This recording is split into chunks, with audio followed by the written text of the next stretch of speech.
Welcome to another Children's Corner Sew Along. Today we're going to be doing a mashup.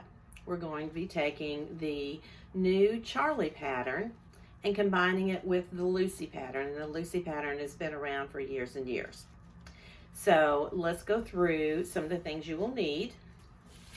You'll need your front and back Lucy just to start with. That's what we're going to use to draft our new bodice with. And then from the Charlie pattern, you'll need, if you are going to put grippers in, you will need a gripper strip and that pattern piece. You'll also need your leg band pattern piece. I'm going to be making the long view, so the long legs, and I'm also going to be lining mine. But if you don't want to line it, we'll talk about that as we get into the construction. And then you'll need the front and back legs. Now, it's up to you whether you trace this pattern or not. You could just keep your new bodice with your Charlie pattern. But either way, the good news is we're not going to have to put a placket in this. So where on the Charlie pattern, where it comes out a little bit like that to allow for our placket, we're just going to fold that out of the way a ½ inch so that your cutting line just continues with that same curve of the center front or center back seam. So you'll just want to keep that out of the way so that you can just continue your cutting line all the way up.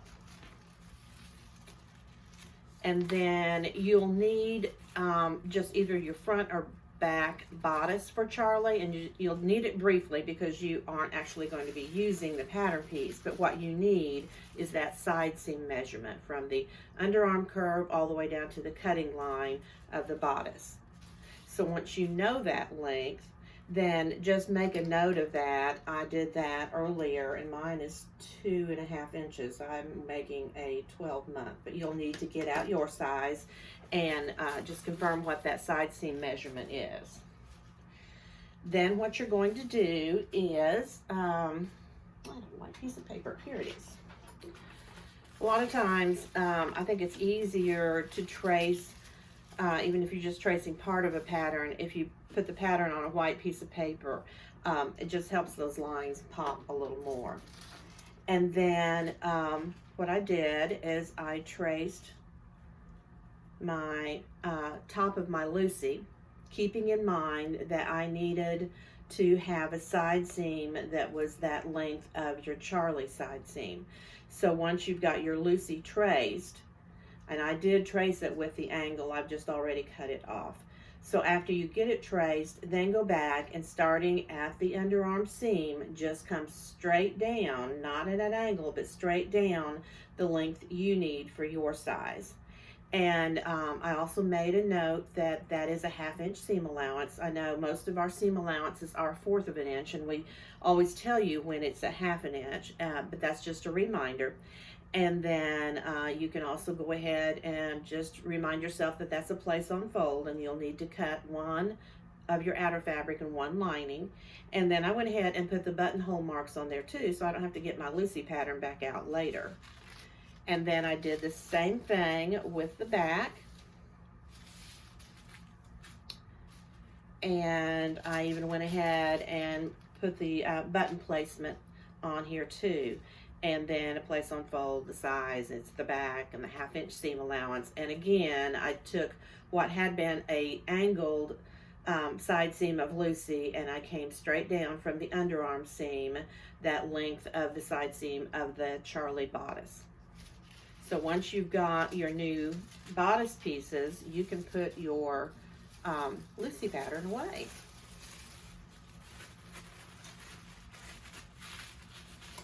Then, I went ahead, the garment I'm making is just a gingham, an 1/8 inch gingham.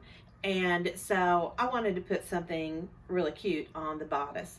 And so I did this little puppy in a wagon. This is from Southern Baby Classics is the name of the website where you can get all kinds of appliques and embroidery designs if you have an embroidery machine or have a way to get that done.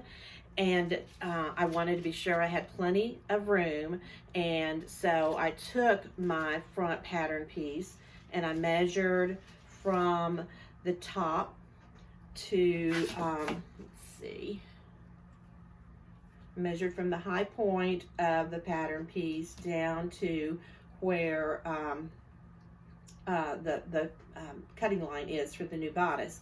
And I added, I don't know, I think I added 2 inches. Yeah, I added 2 inches. And then I measure from side seam to center front and multiply that. And then I added, I think I probably added maybe 3 inches to that. I just want to give myself enough room when I'm doing something like this, and I think it's easier to do it before you've cut out your pattern piece. And so I just centered it in my rectangle, and knowing that then I had a lot of playroom for when I get my lining piece cut out, I'll use that as my pattern piece. So we'll talk about that in a little bit. But in the meantime, if you want to do something like that, you know, it's cute with an applique, it's cute with a monogram, or if you're just using a super cute fabric, you don't need to do anything like that. So get everything cut out, and we'll get started. Now, before we go any further, I wanted to talk just a little bit about using your lining piece as a pattern piece when you need to center something. And so if you'll remember, I had a large gingham piece here with my design in the middle. And so what I did is I just laid my lining piece on there, and it's sheer enough that I can see the design through the lining. And then that way I could measure from side seam to side seam, make sure that my little wagon is in the middle, and keeping in mind that I have a 1/2 inch seam allowance down here, so I didn't want this to be too far down. And then once I was happy with it, I pinned it on, and then I cut away all the excess gingham. So the next thing we're going to do is I've gone ahead and done 1 side seam of my bodice. And now I'm ready for my piping. And I'm using a ready-made piping today, and I've gone ahead and trimmed it to a 1/4 inch seam allowance as well. If you are new to making piping and stitching with piping, we have some great tutorials that will guide you step by step and talk about presser feet and the importance of having a good piping foot to get a good result when you stitch your piping on. Also, you can use, let's see, what I do with it. Here it is. We also show you how to use a glue basted.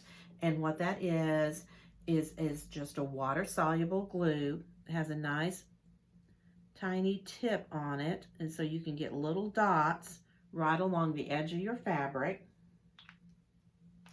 And then take your piping and put the raw edge of the piping with the raw edge of your fabric, of your garment fabric, and just glue that in place. And then this washes out, but it's a lot easier than using pins if you are new to stitching piping. And then something else that helps to have nice, neat corners is if you will go to each corner and 1/4 inch in from each side, right at that corner, put a dot. And I've gone through there just putting dots. I know you probably can't see this, but I'm just using a fabric marker. And these are where I will stop and pivot. So let's get started here. So I'm using a 5-groove pin tuck foot, and I've moved my needle position so that when I place my presser foot down in on my fabric, the piping is in the groove that is second from the left.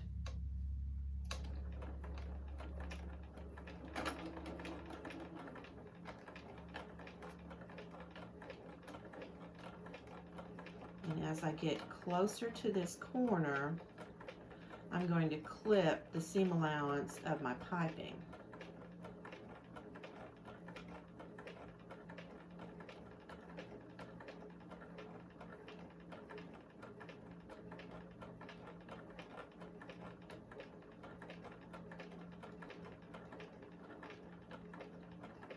Okay, so I'm close enough now that I can see where my dot is. It's right there. And I can make a clip in my piping right there. And I'll clip all the way to the stitching of the piping. So now when I get to that corner, I'll stop right where I've clipped, which is also right where that blue dot is.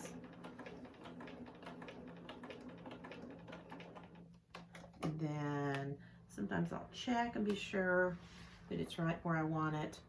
And then I can pivot and pull this piping around and then lower my presser foot so that that piping is still in that same groove. And then when I get to this dot, I'll do the same thing and continue on around. And so you can see I'm not using the glue, but I do go pretty slow, and I just keep the edge of the raw edge of my piping with the raw edge of the fabric. And it does just take a little practice. But if you'll be patient and go slow, you can do it. So I'll see you back here when I've got all my piping done, and we'll move on to the next step.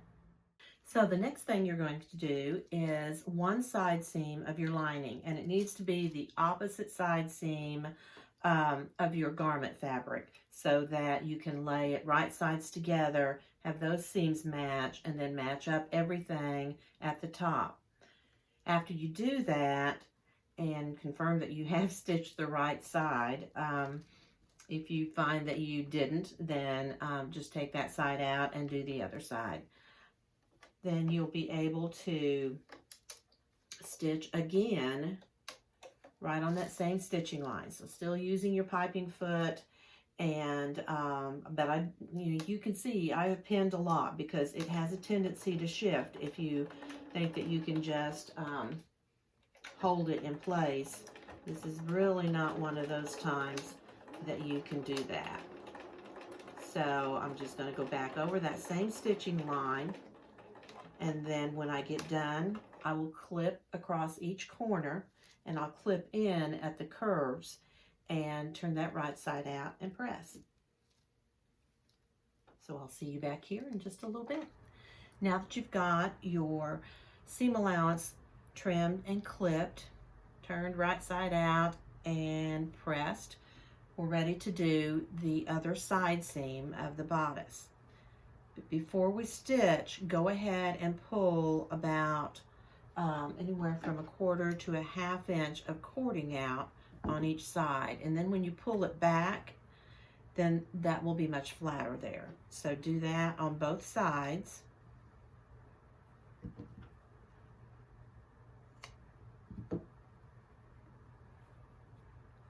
And then open up the lining from the fabric and match it to the other side seam.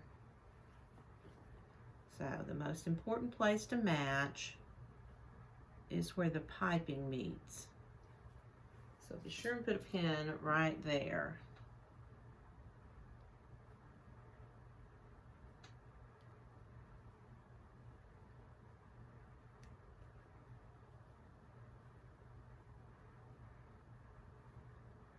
So, and then this will be the seam you'll be doing, and then press that open. And then the next thing, we're going to move to the pants portion. And if you haven't already, be sure and mark the backs, because now that there's not a placket there, they are very, very similar to the fronts, but they're not identical. So be sure and mark the backs on both the lining back and the gingham back. And then what I want you to do next is you're going to stitch with right sides together. You're going to stitch this center back seam and the center front seam. And then you will also put right sides together and do the side seams.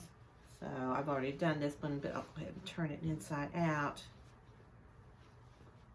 So I've done the center fronts and backs and the side seams.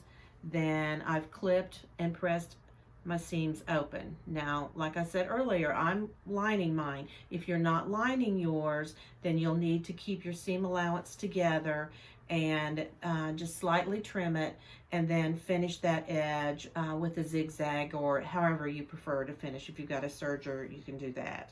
So get your lining and your outer fabric stitched, and those seams pressed open, and then we'll be back for the next step. Okay, the next thing we're going to talk about is your fusing some interfacing on your gripper strip and on the front inseam of your romper. And so what you will need to do is your pattern piece does say to cut one interfacing, but now you're going to cut that one strip in half lengthwise. So half of it will go on your gripper strip, the other half will go on the inseam of your pants, on the front inseam. And then the next thing you'll need to do is you'll need to do a stay stitch. A stay stitch is just a straight stitch that is within the seam allowance. So for us, it's a scant 1/4 inch. And what it does is it just keeps that fabric that's cut on an angle or sometimes on a curve from distorting or stretching.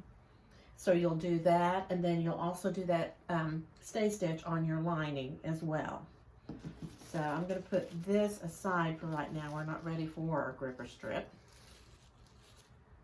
So the next thing I want you to do is, with right sides together, put the lining and the fabric together so that you can sew the front inseam.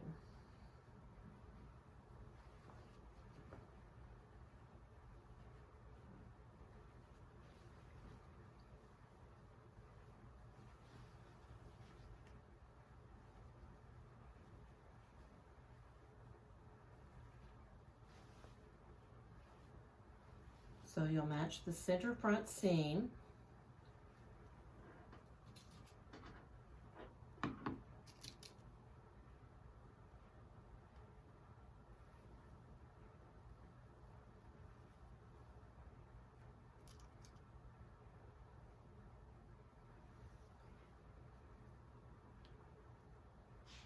And this will be just one long seam. So you'll start at the bottom of the leg. The leg band will attach, and then you'll end at the bottom of the other leg. So get that done. You'll turn that right side out and press it, and then we'll be ready for the next step.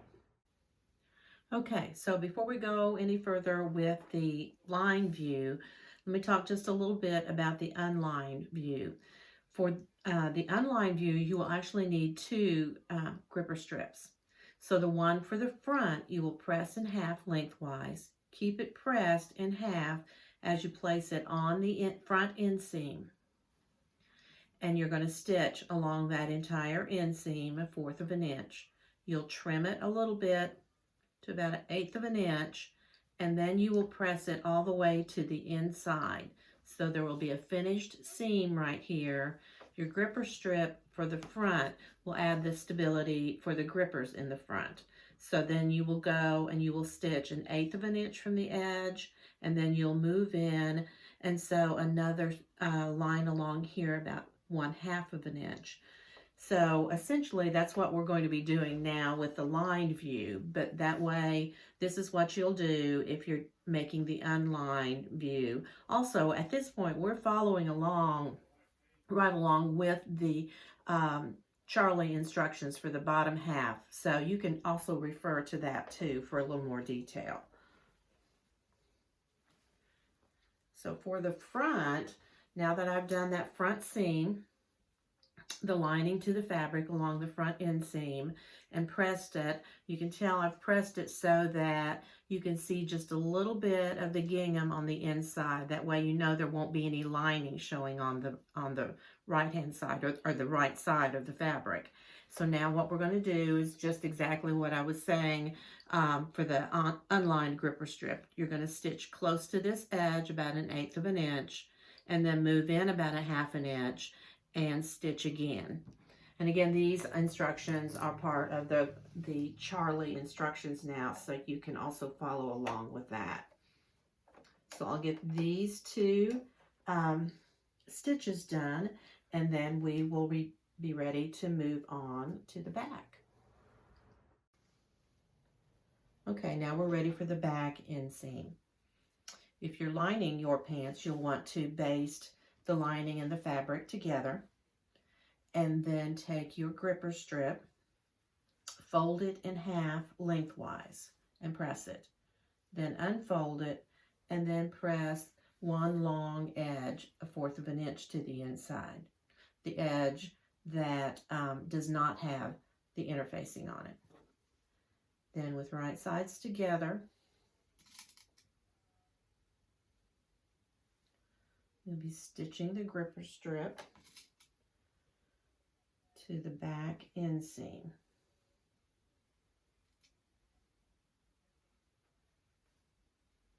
After you've done that,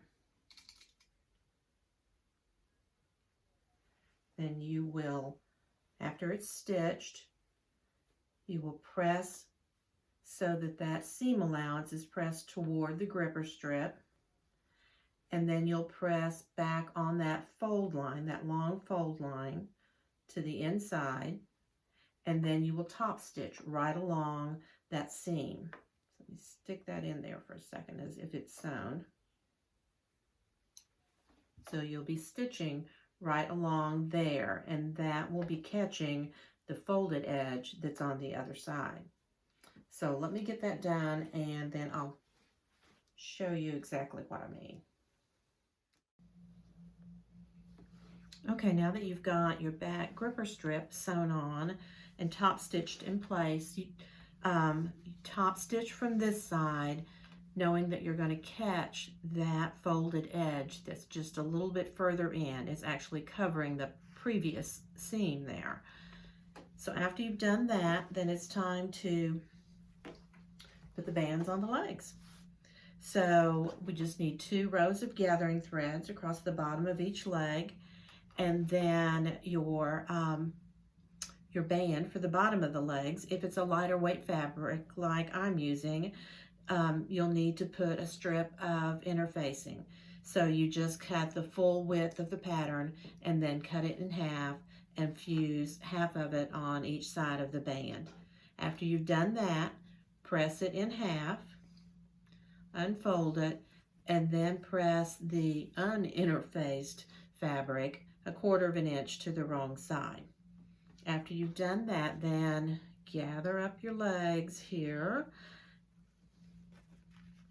You'll want to pin this band on so that 1/4 of an inch of the band extends beyond the bottom edge of the legs.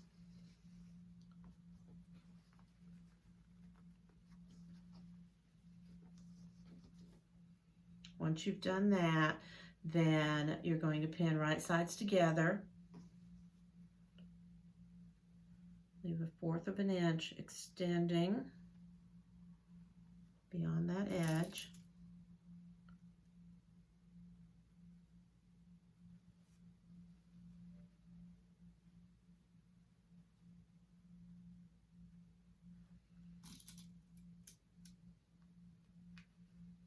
And then just work your gathers so they are spread evenly across the band. So after you've got this pinned and stitched on,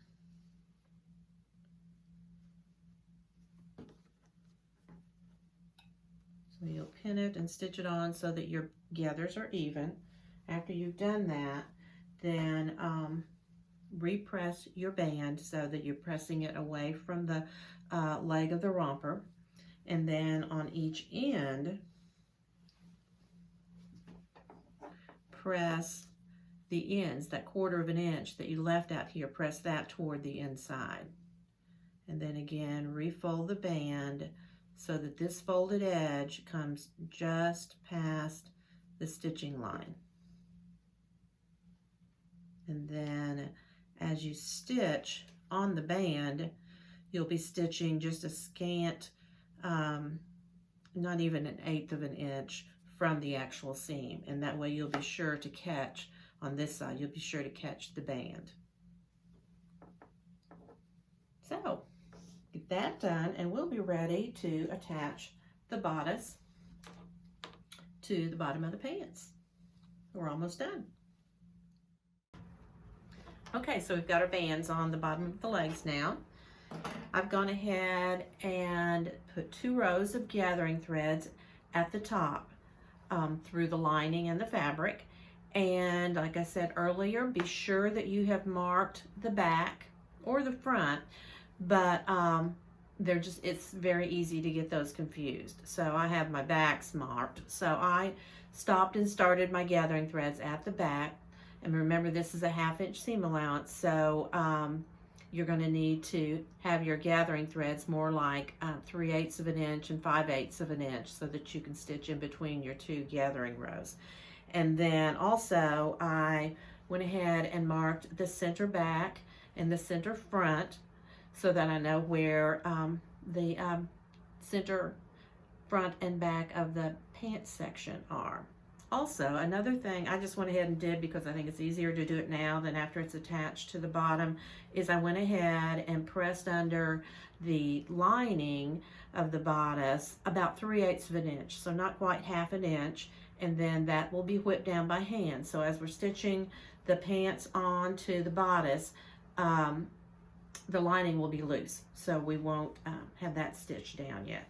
So I'm going to turn my bodice inside out, and then I'm going to start gathering.